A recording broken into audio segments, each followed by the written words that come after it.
Hey everybody, this is JW with Rush Truck Centers. This is just a quick walk around video, just a mild tutorial on the do's and don'ts on your new truck.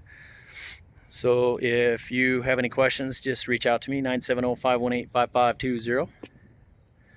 So this is a 2027 Peterbilt 589 day cab. It's a short hood. And this does have the new PACCAR engine with the California CARB CERT engine for 2024, 2025. And so it does have the 48 watt generator on there. It's a preheat system. You do have your daily checks. Now I'm going to go through a checklist on some other things that you can do quickly. Just wanted to let you know it does have a remote lube for your throwout bearing on your clutch. You just have to get under there and make sure you're not over lubing it and making sure. So you still do need to take the plate off to do that. Jumper posts are all right here if you need to jump the truck. This is a way that you can air the truck up. Let's say the truck runs out of air, you got to tow it or something. That's a way the tow company can air the truck up. So you got your dipstick, fuel filters. Oil filters are in a different location. I'm not a mechanic. This is a 510 horse, 1850 torque. It's a little bit more of an off-road application truck. It's got 20,000 pound front with dual steering gears and 60-inch axle spread. This is a California spread. This truck's going to be hauling a Landau 555 sliding axle trailer. So we had a PTO set up from CVS on that. It's got a 48-inch slide, full lockers. I'll go through the lockers and how to use those in the dash. There's a externally mounted cooler that had to go out there because of the new emissions.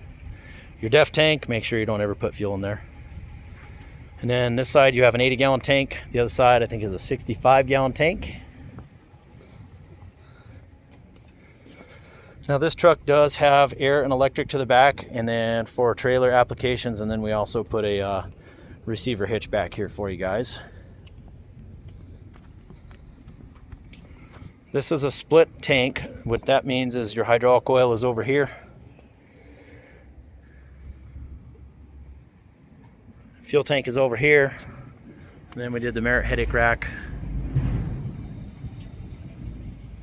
with lights and toolboxes on each side. This is the brain box for the new emissions system. So we put this on here so you don't accidentally put hydraulic oil in this tank. If you find a way to put hydraulic oil in this tank, you might need to have your head examined. I'm just joking around, but not really. Don't put diesel in a hydraulic tank.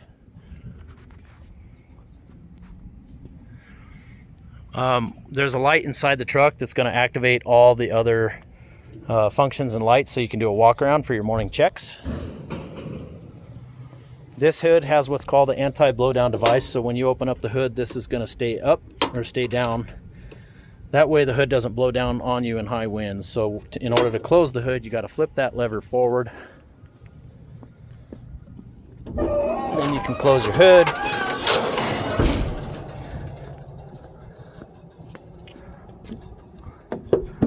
Having a creaky hood is a staple Peterbilt thing.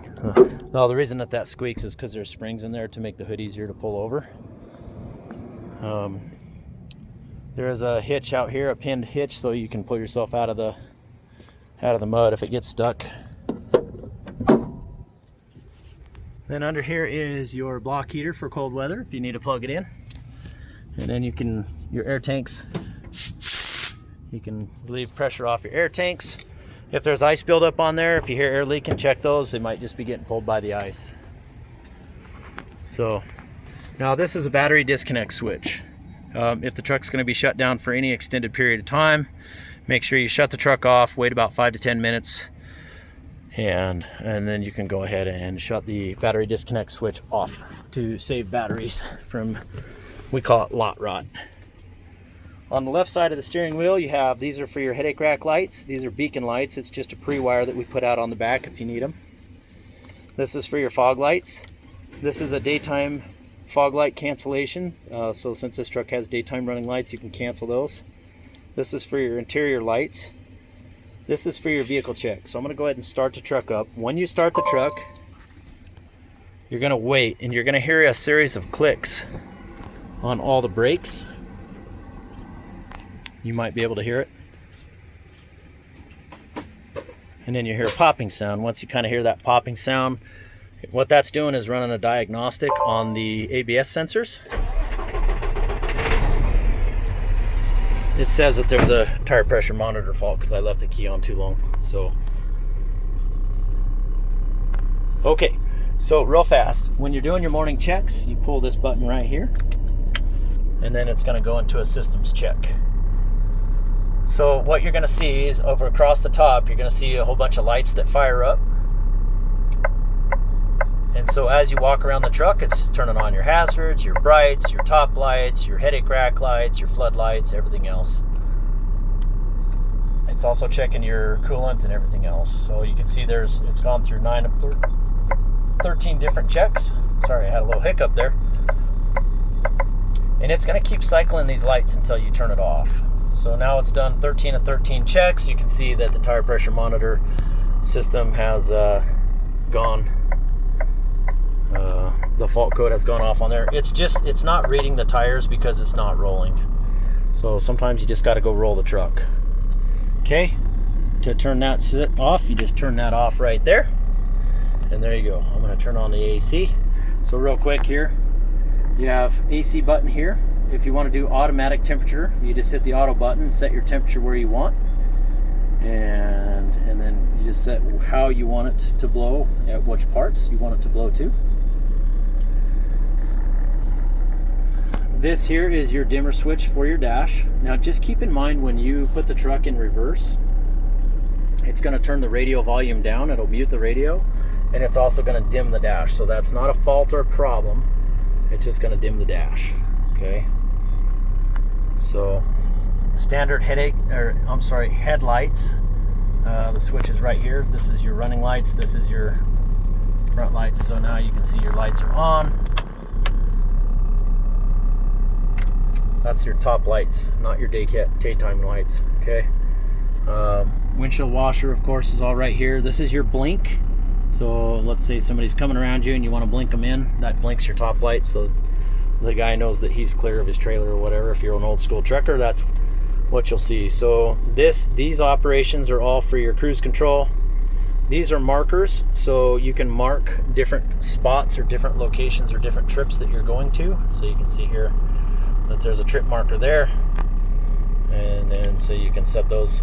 If you have questions about how to operate this dash, just go to the YouTube channel for Peterbilt Motors Company and look up digital dash, and then it'll go into a more extensive, detailed setup of how to do your dash. But to quickly just kind of give you a synopsis, you can see all your different gauges here. So I'm going to back out just a little bit. Now this button here is your scroll switch, and then so over here you're going to see a series of dots. If it's a round dot, that's a factory setting which you cannot change. Okay, so you can see the dots there. Now as you scroll down, I'm going to back out, and then as you scroll down you're going to see more gauges appear. Okay, these are all preset factory settings. Okay, then once you scroll down you'll see more and more gauges that are added, so you can see more that are added to the outside on each side there. And then when you go down there you'll see a little star down in your bottom right corner. So this is how you set your favorites. So you use your little scroll wheel here. You have to do this while you're parked. You cannot be operating the truck while you're doing this. So you push the button in, and then you can sit there and go to settings and then scroll to favorites. This is kind of like an Android, so if you need to get back, you just back out. Okay, so then you can edit favorites. You can turn that on or off. So I'm going to go ahead and edit my favorites. So each of these, as you scroll down, is a different gauge. So let's say I want to put my air suspension pressure gauge somewhere. So I select that, so you can see it was highlighted brown. And then we can move around, and I'm going to put it in the top right corner here. So there we go, you can see the add button, and then there's my suspension. Let's say I want to put my brake application gauge for my truck. So like let's say I want to put it there, you can actually just replace it. Okay, so then you add it and you go down to your next gauge, so on and so forth. Okay, there's all these gauges to choose from. this one here. This, for example, there's also another position down here. You can't swap these positions here. These are stock positions. They're never going to change. But once you're done, let's say you're all finished, you just hit save and exit, and then you can go back out. And again, that's where your little star is, down here in the lower right corner of the dash. Okay, so that's how to just do basic setup of your dash. Again, when you shut the truck off, if the truck is in regen, you're going to see somewhere here in the dash, it's going to say high exhaust temps. That's how you know the truck is in regen, when you're under 25 mile an hour. When you're over 25 mile an hour, it's not going to matter because you're actually going, right? So if you see an alert, it'll beep and it'll say high exhaust temps. That just means it's doing a regen. My recommendation is, it's not mandatory, but my recommendation is if you're parking the truck and it's going through a regen, try to let it finish its course unless you have an emergency or a timing issue. If you have to, the truck will resume regen once you fire it back up. But again, I do recommend just letting the regen do its thing, and so on and so forth. Okay, now just as a quick note, whenever you put the truck in reverse, it's going to dim the dash. So I'll just kind of show you real quick. Put the truck in reverse. Actually, I don't have my parking brake off. Once you start rolling, it's going to dim the dash, but I can't do that while I'm filming. It's also going to mute the radio. Now, one of the other things you have to be aware of is this is not the Johnson bar anymore, as we call it. So this is not your trailer brake. This is now your Jake brake controls. So you got 1, 2, 3 positions, and then you can see here with this little green engine, you can tell where it's at. This is really nice when you're in traffic. You can just sit there and just reach up from the steering wheel with your fingers and pop it into Jake mode, which is really nice. Keeps you from having to search on the dash for a switch. So now, where is the Johnson bar? Johnson bar is right here. Okay. If you're parked and the truck is in regen mode, you can hit this right here, and it will turn on the engine fan. This is your dimmer switch for your dash to make it brighter or less bright. And of course, you have your radio. I put a panel here in case you guys needed to mount any extra radio equipment or screens or anything like that. Civilians do ELDs. Up here is your CB radio, and there's a speaker for your CB radio right over here. CB antenna is on the back, right between the sleeper and the headache rack. Okay, this truck is an 18-speed transmission with 430 rear gears, 46,000 pound rears, again 20,000 pound front axle. This is rated at 140,000 GCW, which is gross combined weight rating. So we did double frame it. It is a heavy built truck. All right, so let's say you're off-road and you need to lock your axles. So I have a 3-stage axle locker on here. This is your inner axle locker. This locks your front to rear axles, so it does not lock your axles side to side. That's what these buttons do. My recommendation is anytime you use these 3 switches, please turn traction control off. Traction control is now on all the time. This is what helps you if you go into a skid or something. It'll apply braking to help correct the truck and assist on icy conditions. So what you have to do is turn this off.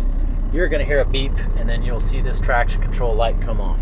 This will resume at about 25 miles an hour. So if you're driving fast, it's going to turn that button off, and what that does is it tells the traction control, hey, I need to turn my lockers on. I might need to spin the wheels so that I can get out of a mud hole or out of a bad situation. That way your traction control is not creating a braking situation while you're actually trying to accelerate. So that's kind of what that is for. All right, so always make sure whenever you're running any of your lockers, turn your traction control off. Your traction control is not operating when that light is on, or if you got packed mud or something inside the rim and it's creating a sensor issue, you're going to see that traction control light come on in the dash. Okay, then you have, so let's go back to lockers. You can lock front to rear. Again, that only locks your front and rear axle, but it does not lock side to side. Let's say that there's a unique situation where you just want to lock your front axle side to side and you don't want to lock up your rear. That way you have better steering capability. You can lock just your front axle. So you'll see the little X there indicating your front axle, and then same thing for your rear axle.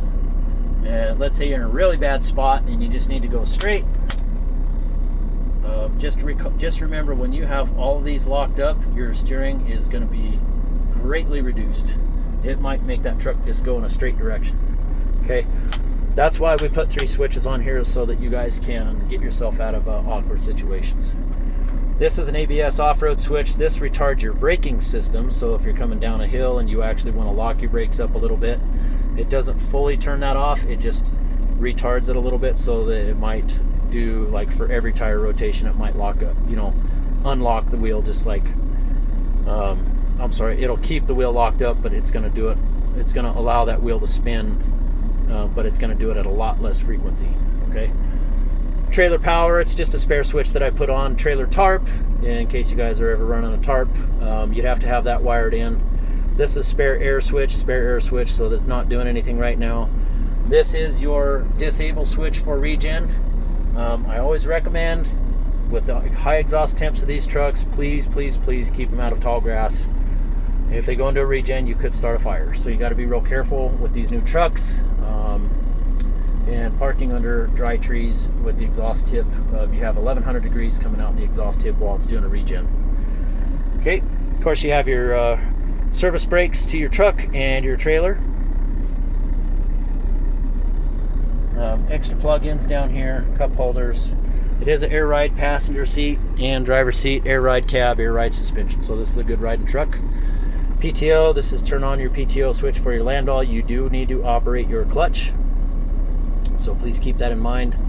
If you need to run your RPMs up, do not run them up any higher than what the trailer manufacturer recommends. I think the PTO manufacturer does not recommend you go over 1400 RPMs for running a Landau trailer. I don't even think you need to go that far, but if you do need to warm your truck up or run your RPMs any higher, you just turn on your cruise control and then just you can hit your set button, and you can see there you can elevate your RPMs to either warm the truck or to operate your power takeoff. Okay, there is also, I believe, in here, when your PTO is operational, you're going to see potentially an hour meter on there for your services of your PTO. This is now your trailer brake. So if you're coming down a hill, this is your, what we call the new Johnny bar. So that's about it for now, other than just like minor seat operations. This truck has a 1 year, 50,000 mile chassis warranty, which is like your non-drivetrain components, and then PACCAR has its engine warranty with the after treatment is up to 5 years, 350,000 miles. It's a limited warranty after the first two year, 250,000 miles. So it's kind of a tiered warranty system. It's really complicated to explain, so I don't want to try to put you through the agony of that right now. It is covered in your manuals, which are in the glove box. There's also an Eaton Fuller, which is your transmission manual and your axle manuals. All that stuff is in there to know how to do all your daily services. I do recommend your first service at between 7,000 and 10,000 miles, or I'm not sure what the hour usage would be on theirs if you guys are doing less hours. So that's your new 2027 Peterbilt 589 with California CARB emissions included into the system. So if you guys have any questions, feel free to give me a shout, email. I'm at wyattj@rushenterprises.com. Keep in mind, I'm a salesman, not a mechanic. We do have a Rush Care support, so if you guys have any mechanical issues or lights that are coming on in your dash and you need to get more information on that, I would recommend calling our Rush Care service provider. It is a free service where you can talk to a service and parts technician, and they can help you diagnose what is wrong with the truck before you bring it into the shop. So we'll talk to you all soon. Stay safe out there and enjoy your new truck, guys.